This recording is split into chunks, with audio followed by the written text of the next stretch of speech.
जय श्री राम दोस्तों। तुलसीदास जी द्वारा रचित रामचरितमानस के अरण्य कांड में एक चौपाई आती है, पूजे विप्र सकल गुणहीना, शूद्र न पूजे वेद प्रवीणा। इस चौपाई को लोग सुनते ही बड़ा ही विरोध प्रदर्शन करते हैं, बोलते हैं कि तुलसीदास जी ने यहाँ पर ब्राह्मणों को श्रेष्ठ बताया है और शूद्रों को नीचे दिखाया है। और बोले भी क्यों ना, क्योंकि इस चौपाई की जो आम दृष्टिकोण से परिभाषा है वो इस तरह कह सकते हैं कि पूजे विप्र सकल गुणना, यानी ब्राह्मण गुणों से हीन भी पूजनीय योग्य है, और शूद्र न पूजे वेद प्रवीणा, शूद्र यानी वेद में प्रवीण है, ज्ञानी है, तभी वो पूजनीय योग्य नहीं है। अब इसके पहले इस चौपाई का अर्थ जानने से पहले, यानी कि ये चौपाई गलत नहीं है, इसको स्पष्ट करने से पहले मैं आपको ये बता देता हूँ कि ये घटना कब है और कौन सा सीन चल रहा था तब तुलसीदास जी ने इस चौपाई को लिखा है।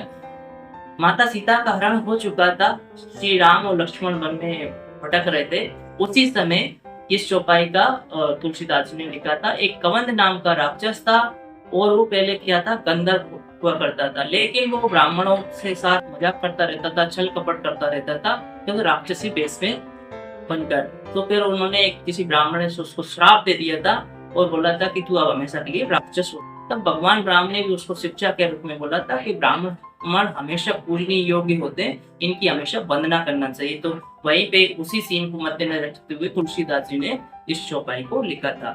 अब स्पष्ट करते हैं कि विप्र कौन है, यानी पंडित कौन है। तो देखिए, जो वेदों का पठन पाठन करते हैं, जो ब्रह्म को जानते हैं, वो ब्राह्मण है, ना कि सिर्फ ब्राह्मण कुल में पैदा होने वाले वो ब्राह्मण है। देखिए, पहले के समय में वर्ण व्यवस्था चलती थी, ये बात सही है, क्योंकि उसी के अनुसार कार्य होते थे, लेकिन आधुनिक दौर में ऐसा नहीं है। आधुनिक दौर में शिक्षा का महत्व है, लोग शिक्षा ग्रहण करने को सबको अधिकार है और सभी लोग समान है।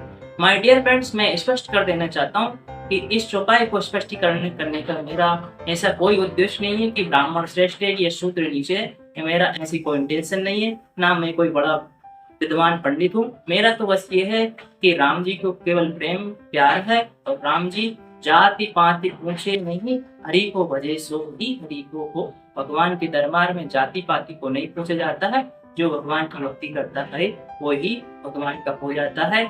इससे पहले मैं आपको ये भी बता देना चाहता हूँ कि पूरी अगर तुलसीदास जी का इंटेंशन यहाँ पर गलत है, उन्होंने ये सब गलत लिखा है, तो रामायण की पहले बैकग्राउंड में जाते हैं। इस पूरी अगर जो लोग इस कहानी को काल्पनिक मानते हैं और जो भक्तगण इसको बड़ी श्रद्धा भाव से रियलिटी मानते हैं, भगवान की कथा मानते हैं, दोनों पक्ष में आप ध्यान में रख के सुन सकते हैं। आपका अपना अपना दृष्टिकोण हो सकता है। आप लोग अगर इसको कहानी मानते हैं, तब भी इस कहानी के नायक यानी भगवान राम ने कभी भी शूद्र नारी को नीचा नहीं दिखाया।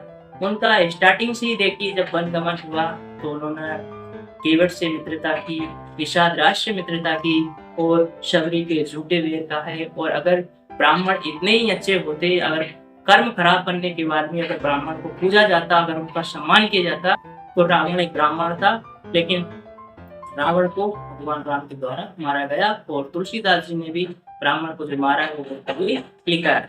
तो स्पष्ट से आप ये मतलब सारांश में कह सकते हैं कि मतलब ऐसे ब्राह्मण जो पठन पाठन करते हैं, जिनके अंदर ब्रह्म तत्व है, ऐसे लोग ही ब्राह्मण होते हैं, ना कि ब्राह्मण कुल खानदान में पैदा होने से आप ब्राह्मण हो गए।